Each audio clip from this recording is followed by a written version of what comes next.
There are many people who come and tell me, Brother Zakir, why can't Almighty God become a human being? What's the problem? God can do anything and everything. So why are you limiting God? God can do anything and everything. So why can't he become a human being?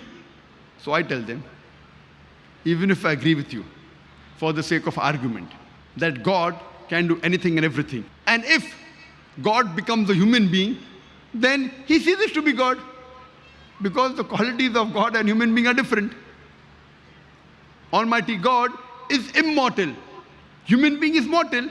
You can't have an immortal, mortal person together. You either have mortal being or immortal being. You can either have God or man. You can't have God-man. You can't have a person who's immortal and mortal at the same time. It's meaningless. You either have God or you have man. You can't have God-man. Almighty God has got no beginning. Human beings have a beginning. You can't have a person who has a beginning and no beginning at the same time. It's meaningless. Almighty God has got no end. Human beings have an end. You can't have a person who has an end and no end at the same time. So either you can have a man or God. You can't have a God-man. It's like you telling me, I saw a tall, short man. You can either see a tall man or a short man. You can't see a tall, short man. It's meaning opposite. You can have medium height, but not tall, short. You have a fat man or a thin man. You can't have a fat, thin man. It's meaningless. The qualities of Almighty God and human being are exactly opposite. You can either have God or a human being. So if God becomes a human being, he ceases to be God. Almighty God does not require to eat. We human beings require to eat. Allah says in the Quran, in Surah Anam, chapter number 6, verse number 14, he feedeth everyone, but does not require to be fed.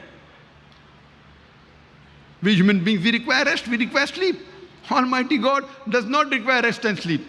Allah says in the Quran in Ayatul Kursi and Surah Baqarah chapter number 2 verse number 255, Allahu la ilaha hayyul qayyum la ta'khudhuhu sinatun wa la nawm lahu ma fi samawati wa ma fil ard. Allah, he's the one and only, the eternal, the self-subsisting.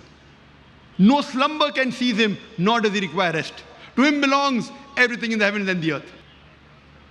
So Almighty God, if he becomes a human being, he ceases to be God. So what is the use of worshipping a human being like you and me? And if I agree with you that Almighty God can do anything and everything, in the same argument, if Almighty God can do anything and everything, Almighty God can even tell a lie. But to tell a lie is ungodly. The moment God tells a lie, he ceases to be God. If I agree with you for sake of argument, Almighty God can do anything and everything, Almighty God can even forget. But to forget is ungodly. Quran says in Surah Taha, chapter number 20, verse 52, Allah subhanahu wa ta'ala never forgets. The moment God forgets, he ceases to be God. If I agree with you, Almighty God can do anything and everything, Almighty God can even do injustice. But to do injustice is ungodly. Quran says in Surah Nisa, chapter 4, verse 40, Allah subhanahu wa ta'ala is never unjust in the least degree. The moment God does injustice, he ceases to be God. If God can do anything and everything, then God can even make a mistake. But to make a mistake is ungodly. Quran says in Surah Taha, chapter 20, verse 52, Allah subhanahu wa ta'ala never errs. Allah subhanahu wa ta'ala never makes a mistake. The moment Almighty God makes a mistake, he ceases to be God. That's the reason nowhere in the Quran is it mentioned that Allah can do everything. Nowhere. But what does the Quran say?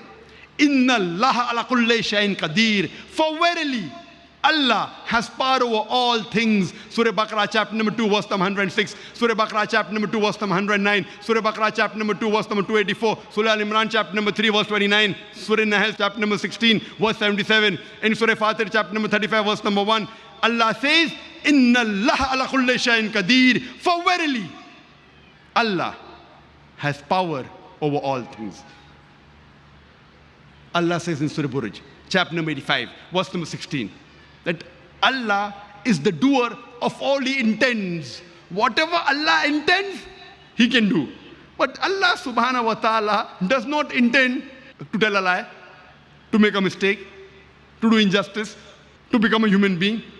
Allah subhanahu wa ta'ala only intends godly things. Whatever he intends, he can do. But he intends only godly things.